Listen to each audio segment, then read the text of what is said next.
Hello everyone, कैसे हैं आप सब। आई विश आप सब बहुत अच्छे होंगे। आप सबका बहुत बहुत स्वागत है मेरी यूट्यूब वीडियो में। मैं अभी ना अपना नेटफ्लिक्स चला के बैठी थी, तो मैं जैसे ही स्क्रॉल करने लगी मेरी प्रोफाइल में सिर्फ कोरियन कोरियन कोरियन ड्रामाज आ रहे थे सारे। तो मेरे दिमाग में आइडिया आया, क्यों ना मैं आप लोगों को कुछ कोरियन ड्रामा रिकमेंड करूँ। देखो, जो कोरियन ड्रामा के फ़ैन हैं उनके लिए तो ये वीडियो है ही, जो नहीं है ना उनके लिए भी ये वीडियो है। तो रुको और मेरी बात सुनो ध्यान से। मैं आपको यहाँ पे ना, वैसे मेरे पास 6 हैं। वैसे मैं अगर लिस्ट बनाने पाऊँ बहुत सारे होंगे, पर मैंने अभी टॉप के वो 6 लिख दिए जो मुझे जस्ट अभी माइंड में आए। पर इनमें से ना तुम कोई, जो मैं सबसे लास्ट में बताने वाली हूँ ना, अगर आपने वो ड्रामा देख लिया ना और अगर आपको पसंद नहीं आया, मैं आपको आपका पसंद का क्रोशे प्रोडक्ट फ्री में देने वाली हूँ। देखो, मैं यही दे सकती हूँ ना, क्योंकि कई लोग तो झूठ भी बोल देंगे मुझे कि नहीं मुझे तो नहीं अच्छा लगा, तो मुझे देना पड़ेगा।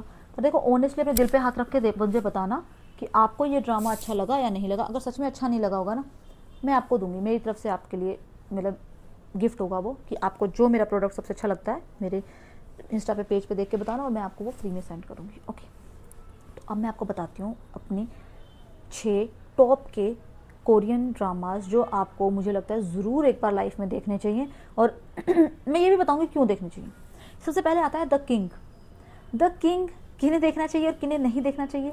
द किंग उन्हें देखना चाहिए जिन्हें ना फैंटेसी वाली स्टोरीज बड़ी पसंद है, मतलब जिसके अंदर ना मतलब दूसरे दुनिया की कहानियाँ हो रही हैं कि हम पैरेलल वर्ल्ड में चले गए हैं, जादुई कहानियाँ जिन्हें पसंद होती है ना। और ऐसी जादुई नहीं कि आपको फेक लगे, बिल्कुल रियलिस्टिक जादुई जिसे आप बिल्कुल बिलीव करोगे कि सच में शायद ऐसा कोई डोर है जिससे आप दूसरी दुनिया में जा सकते हो, एक पैरेलल वर्ल्ड में जा सकते हो। आई नो, सुनने में बड़ा ही ऐसा लगता है ना कि हम ऐसी ख्याली बातें कर रहे हैं, बट फर्स्ट मतलब मैं सीरियसली कह रही हूँ, आप उसको देखो, आपको सीरियसली इतना इंटरेस्टिंग लगेगा ना। और उसमें जो सस्पेंस क्रिएट उन्होंने स्टार्टिंग से किया हुआ है कि ये स्टोरी है क्या एग्जैक्टली, मतलब कैसे उसके पास ये आई कार्ड आया, कैसे, इतना ज़बरदस्त सस्पेंस है ना। और जब वो लास्ट में खुलता है बहुत अच्छा लगेगा। एक्ट्रेस बहुत क्यूट है और एक्टर तो लीमिन हो यार, दुनिया के फेवरेट हैं, वो तो है ही है ज़बरदस्त एक्टर।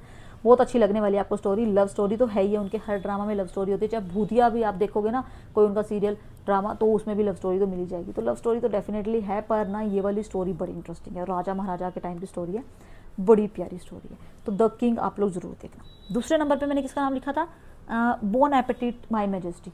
मैंने अभी रिसेंटली देखा है, बड़ा मज़ेदार है। जब भी देखो भूख लग जाती है सीरियसली। उसको ना सारा ही खाने के ऊपर है। वो एक बहुत बड़ी शेफ़ होती है जो खाना बनाती है उसके अंदर, और वो लड़की की एक्टिंग इतनी ज़बरदस्त है ना। हीरो की भी है पर हीरोइन की तो इतनी प्यारी एक्टिंग है उसके अंदर, और कॉमेडी भर भर के है उसके अंदर। लास्ट में जाके बड़ी सीरियस स्टोरी हो जाती है और बड़ी इंटरेस्टिंग स्टोरी हो जाती है उसकी।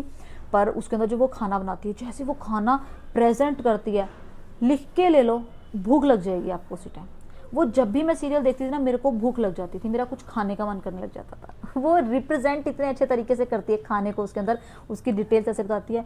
और सच में इतना अच्छा लगेगा ना आपको देख के, उनके बारे में पता चलेगा, खाना बनाने के अलग अलग टेक्निक्स और खाना और कॉमेडी तो उसमें है ही है बहुत कुछ। तो बहुत अच्छा लगेगा आपको ये ड्रामा, ये डेफिनेटली देखना। थर्ड नंबर पर मैंने नाम लिखा था crash landing on you. Crash landing on you भी बड़ी प्यारी स्टोरी है। और सबसे अच्छी स्टोरी बताऊँ, देखो लव स्टोरी तो उसमें प्यारी है ही है, बहुत ही क्यूट लव स्टोरी। आपको सच में प्यार हो जाएगा उसकी कहानी से, उसके कैरेक्टर से। इनफैक्ट जो मेन कैरेक्टर के आसपास के कैरेक्टर्स है ना, आपको उनसे भी प्यार हो जाएगा। बट उसमें सबसे प्यारी चीज़ बताऊँ, उसमें ना आपको ना बड़ी इंटरेस्टिंग, मतलब प्यारी क्या इंटरेस्टिंग चीज़ क्या है, उसमें ना नॉर्थ कोरिया और साउथ कोरिया की स्टोरी बता रखी है। मतलब ऐसा कुछ है कि भाई हीरो हीरोइन में से एक बंदा नॉर्थ कोरिया का, एक साउथ कोरिया का, वो कैसे मिलते हैं। और उसके बाद ना आपको नॉर्थ कोरिया की ना, जो हमें नहीं पता, हमें बड़े माइंड में मतलब डाउट है ना कि नॉर्थ कोरिया की लाइफ कैसी है, वहाँ पे कैसे रहते हैं। तो मुझे वो फर्स्ट टाइम इस ड्रामा के थ्रू पता चला, क्योंकि वो स्टोरी वहीं की दिखा रखी है।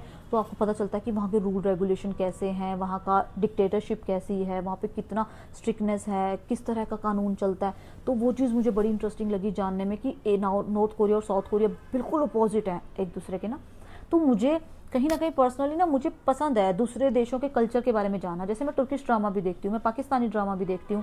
और मैंने मतलब वहाँ के अगर यूएस वगैरह का बोलूँ तो मैंने एक वही देखा है, क्या नाम है उसका, वैम्पायर डायरीज देखा है, बाकी मैंने अभी कोई देखा नहीं है क्योंकि उनकी इंग्लिश ना बड़ी कॉम्प्लिकेटेड सी होती है, समझ भी नहीं आती इतनी मुझे प्रॉपरली, तो मैंने वो तो देखा था वैम्पायर डायरीज तो। पर मेरे को ना उनका कल्चर देखने में बड़ा अच्छा लगता है। जब मैं तुर्किश सीरियल देखती थी ना, उनके मुझे कल्चर बड़ा अच्छा लगता था, उनका मैरिज में जो उनका डांस होता है, जो उनकी कॉस्ट्यूम होती है। ऐसे ही मुझे अब कोरियन का बड़ा इंटरेस्ट आता है कि इनकी जो इनके रिचुअल्स होते हैं, जिस तरह की ये लोग करते हैं, जो इनकी ड्रेसिंग होती है, वो सब चीज़ें बड़ी अच्छी लगती हैं मुझे। तो ये हो गए 3 ड्रामा। 4th नंबर पे आता है द बॉयज़ ओवर फ्लावर्स। ठीक है, द बॉयज़ ओवर फ्लावर्स जो है वो मेरा पहला कोरियन ड्रामा था जो मैंने देखा था, और मुझे रिकमेंड किया था मेरी सिस्टर इन लॉ ने कि आप ना तुम ना वो ड्रामा देखना। और सच में वो बड़ा इंटरेस्टिंग था, बड़ा अच्छा था। उस टाइम तो वो हिंदी में भी नहीं था, मैंने इंग्लिश ना सबटाइटल्स के साथ देखा था वो ड्रामा, तो मुझे इसलिए उनका एसेंट भी याद हो गया था। वो लड़की उसको बोलती थी गुजुन प्यों ऐसे करके बोलती रहती थी पूरी मूवी, तो मुझे उसका एसेंट ही याद हो गया था। तो सारंगे हो सब याद हो गया था मुझे उस टाइम पे। तो वो तो प्रॉपर लव स्टोरी है और बड़ी प्यारी लव स्टोरी है, बिकॉज उसमें आपको फ्रेंडशिप मिलेगी, उसमें आपको एक जो रिलेशन होता है ना, एक प्यार के अलावा एक प्यार होता है जिसे हम सोलमेट कहते हैं। मतलब एक तो हो गया प्यार जिससे हम फिजिकली इमोशनली हर तरह से अटैच है, और एक ऐसा इंसान है जिससे हमें कोई फिजिकल अट्रैक्शन नहीं है, हमें ऐसा भी नहीं लगता कि वो हर वक्त हमारे आसपास रहे, पर उसका होना बहुत ज़रूरी है आपकी लाइफ में। एक सोलमेट जिसे हम बोलते हैं ना, कि ये टर्म भी फर्स्ट टाइम ना मुझे मेरी सिस्टर इन लॉ ने ही बताई थी, सोलमेट और लवर में क्या डिफरेंस है, वो आपको इस ड्रामा से पता चलेगा। आप डिफ्रेंशिएट कर पाओगे दोनों रिश्तों में कि एक सोलमेट होता है, वो आपका लवर नहीं है बट वो आपका सोलमेट है, उसका होना बहुत ज़रूरी है आपकी लाइफ में, पर वो लवर नहीं है फिर भी आपका। ठीक है, तो ये चीज़ आप डिटेल में समझ पाओगे जब आप ये वाला ड्रामा देखोगे। अब आता है 5th नंबर पे। 5th नंबर पे ड्रामा आता है, 5th नंबर ड्रामा आता है विंचेंजो। ऑसम। ये जो मैं 2 ड्रामा बता रही हूँ, 2nd नंबर और 1 नंबर, ये तो मैं लिख के दे सकती हूँ कि कोई इंसान रेयर होगा जिसको अच्छा नहीं लगेगा, क्योंकि ये ड्रामा मेरे हस्बैंड को भी अच्छा लगा था। उन्हें कोरियन ड्रामास बिल्कुल पसंद नहीं है, मतलब उन्हें तो बर्दाश्त ही नहीं है, वो कोरियन जो हीरोज होते हैं ना वो चिकने चिकने, उन्हें बिल्कुल पसंद नहीं है वो। मतलब मैं देख भी रही होती हूँ वो इरिटेट हो जाता है टोटली, पर उनको भी विंचेंजो इतना इंटरेस्टिंग लगा था। इनफैक्ट मेरे बेटे ने, मेरे हस्बैंड और बेटे ने दोनों ने पूरे एपिसोड देखे थे, और रोज आते शाम को ऑफिस से आते उनको ये रहता था चलो विंचेंजो लगाओ, चलो विंचेंजो लगाओ। लड़ाई हो जाती थी, अगर एक सीन भी स्किप हो गया ना किसी का, मान लो हितार्थ बाथरूम चला गया तो उसका स्किप हो गया, या विकास कुछ लेने चले किचन में और स्किप हो गया, तो भाई लड़ाई हो जाती थी कि पॉज क्यों नहीं किया इसका एपिसोड एक भी, मतलब एक सीन भी कैसे मिस हो गया। इतना इंटरेस्टिंग है फर्स्ट एपिसोड। कभी भी जज मत करना किसी भी कोरियन ड्रामा को, फर्स्ट एपिसोड हमेशा आपको थोड़ा सा बोरिंग लगेगा, 2nd 3rd एपिसोड तक आपका इंटरेस्ट बन जाएगा, और लास्ट तक तो आप ऐसे हो जाओगे, चिपक जाओगे उस ड्रामा से, आप उसके एक एक कैरेक्टर से चिपक जाओगे, आप चाहोगे कभी खत्म ना हो। विंचेंजो तो सीरियसली ऐसा है, आपको दुख होने लग जाएगा जब आपको पता चलेगा अरे यार ये तो 2nd लास्ट एपिसोड है, इस पर लास्ट एपिसोड आने वाला है, यार ये खत्म नहीं होना चाहिए। और मैं बताऊँ उसकी स्टोरी के बारे में, मैं स्टोरी लीक नहीं करूँगी यहाँ पे, उसकी स्टोरी इतनी इंटरेस्टिंग है ना। उस स्टोरी में वो कॉमेडी से स्टार्ट होगा, पहले आपको सिर्फ लगेगा कॉमेडी है, भरी पड़ी है उसमें कॉमेडी तो, पर वो बड़ी सीरियस स्टोरी भी चलती है साइड बाय साइड। और एक थोड़ा सा मैं आपको कहते हैं ना उसका टीज़र बोलते हैं उसको, स्पॉइलर दे देती हूँ मैं उसका। विंचेंजो ना एक माफिया का बंदा है, ठीक है, तो जिसको माफिया में इंटरेस्ट है वो भी डेफिनेटली ये देखना, बहुत मज़ा आने वाला है। अब आता है all time favourite drama, when life gives you tangerines. मतलब मुझे लगता है कि मेरे शब्द कम पड़ जाएंगे, मैं इस ड्रामा की सुंदरता को वर्ड्स में एक्सप्लेन ही नहीं कर सकती हूँ। इतना प्यारा ड्रामा है ना, और प्लीज़ इस ड्रामा को मैं कहूँगी आप इस चीज़ से बिल्कुल साइड में रख दो कि ये कोरियन है क्या है, ये एक ह्यूमैनिटी वाला ड्रामा है जो मुझे लगता है इस दुनिया में ना हर एक इंसान को देखना चाहिए। उसमें हर एक रिश्ते की इतनी सुंदरता दिखाई गई है ना, मदर का रिलेशन, फादर का रिलेशन, डॉटर का रिलेशन, ब्रदर का रिलेशन, फ्रेंडशिप, लवर का रिलेशन, बच्चों का, आपके जब छोटे बच्चे हैं उसके साथ आपका कैसा रिश्ता है, आपके पड़ोसियों का, हर एक रिलेशंस को इतना डीपली और इतना प्यारे तरीके से इसमें रिप्रेजेंट किया गया। और सबसे प्यारा जो इसमें कैरेक्टर है, लीड कैरेक्टर इसमें लड़की है और उसकी डॉटर है, दोनों जो असल में प्ले किया है वो एक ही लड़की ने प्ले किया है वो रोल, बाद में मदर जब बन जाती है तो वो चेंज कर देते हैं कैरेक्टर।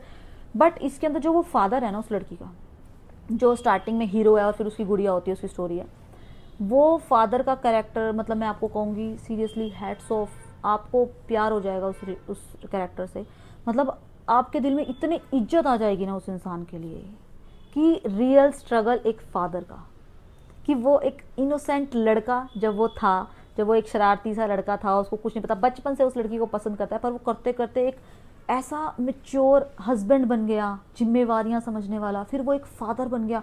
उसकी छोटी छोटी चीज़ों में जो आपको प्यार नज़र आता है, जो हमारे फादर भी करते हैं, क्योंकि उन्हें बोलना नहीं आता, वो कैसे बोले, वो आई लव यू बोलते नहीं हैं, पर वो एक्शंस में दिखाते हैं उन चीज़ों को। और हम बच्चे हैं, हम कई बार अपने पेरेंट्स को ना बड़ा रूडली कोई ऐसी बात बोल देते हैं जो हमें लगता है कि ना, मतलब हम अंदर से ना उनकी केयर में बोल रहे होते हैं, हमें बड़ा हेल्पलेस गुस्सा आ रहा था कि मम्मी क्यों कर रहे हैं चीज़, पापा क्यों कर रहे हो आप ऐसा, और हम रूडली बोल देते हैं। तो कई बार होता है कि पेरेंट्स ना गलत समझते हैं कि इसने बदतमीजी की, पर उसके पापा हमेशा समझते हैं कि ऐसा क्यों बोल रही है। मतलब मैं बताऊँ, 1 घंटा भी मैं इस ड्रामा के बारे में बोलूँगी ना, तो मैं आपको नहीं कन्वे कर पाऊँगी वो चीज़। प्लीज़ मेरे कहने पे रिक्वेस्ट करूँगी मैं आपसे, please when life gives you tangerines एक बार ज़रूर देखना, ठीक है। एक एपिसोड थोड़ा सा आपको स्टार्टिंग में लगेगा कि यार ये तो बड़ा इमोशनल सा हो गया, थोड़ा देखो, कॉमेडी भी है इसके अंदर, बहुत सारी कॉमेडी है, बहुत मज़ेदार होने वाला है आगे आगे ना। पर एक बार आप 2-3 एपिसोड मेरे कहने पे देखो, और उसके बाद प्लीज़ मुझे कमेंट करके बताना कि आपका एक्सपीरियंस कैसा रहा, मुझे जानना है। क्योंकि मैं जानती हूँ कि ये इस सीरियल को देखते हुए मैं कितनी बार रोई हूँ, कितनी बार मैं हंसी हूँ, कितनी बार मुझे इतनी खुशी हुई है कि यार ऐसे कैसे, मतलब इन्होंने कैसे वो हमारी फीलिंग्स को ऐसे ड्रामा के रूप में दिखा दिया। मतलब मैं उनको इतने अवार्ड्स भी मिले हैं इस ड्रामा को, और वो डिज़र्व करते हैं सीरियसली। मतलब इसके टक्कर का मैंने कोई ड्रामा, कोई मूवी आज तक नहीं देखी, बड़ी से बड़ी फिल्म इसके सामने फेल है। तो मेरे कहने पे प्लीज़ ये ड्रामा ज़रूर देखना, और उसके बाद मुझे आगे बताना। बाकी कोई मत देखो, चाहे when life gives you tangerines definitely देखना, और अगर इंटरेस्ट बनता है उसके बाद तो विंचेंजो देखना, क्योंकि विंचेंजो तो भर भर के कॉमेडी है, ठीक है। वो है ही कॉमेडी, उस पर लव स्टोरी नहीं है, उस पर फोकस ही सारा कॉमेडी के ऊपर है, ठीक है। पर ये वाला ड्रामा ज़रूर देखना। तो मैंने सबके ना यहाँ पे एक फ़ोटोज़ भी अटैच कर दूँगी वीडियो के साथ, ताकि थोड़ा आपको आइडिया हो जाए कि कौन सा ड्रामा है। और मोस्टली सब आपको नेटफ्लिक्स पे मिल जाएंगे, तो कोई डिफ़िकल्टी नहीं होगी। हाँ, वॉइस ओवर फ्लावर जो है वो हिंदी में नहीं है, वो आपको शायद सबटाइटल्स के साथ देखना पड़ेगा, या सर्च कर लेना, शायद कहीं पे मिल जाए, ठीक है। तो वो आपको नहीं मिलेगा हिंदी में, डब अभी तक नहीं आया। बाकी मेरे कहने पे ये ड्रामास देखना, और मुझे बताना कि कैसे लगे, ठीक है। वीडियो आज की भी लंबी हो गई है, कुछ नहीं कर सकती मैं, अब मैं मान लेती हूँ एवरेज कि मेरी वीडियो 10 से 12 मिनट के बीच में ही बनने वाली, इससे छोटी नहीं बनती मुझसे वीडियो, ठीक है। तो ये मेरा मिनिमम है, मिनिमम ये मैं कम से कम शब्दों में अपनी बात कहने की कोशिश कर रही हूँ, और बहुत स्पीड से, तब ये 12 मिनट है। मतलब ये वीडियो 1 घंटे की भी बन सकती थी। चलो ठीक है, मैं और टाइम नहीं लेती हूँ, मैं जाती हूँ। तो तब तक के लिए मिलते हैं अब नेक्स्ट वीडियो में। Have a nice day, bye bye.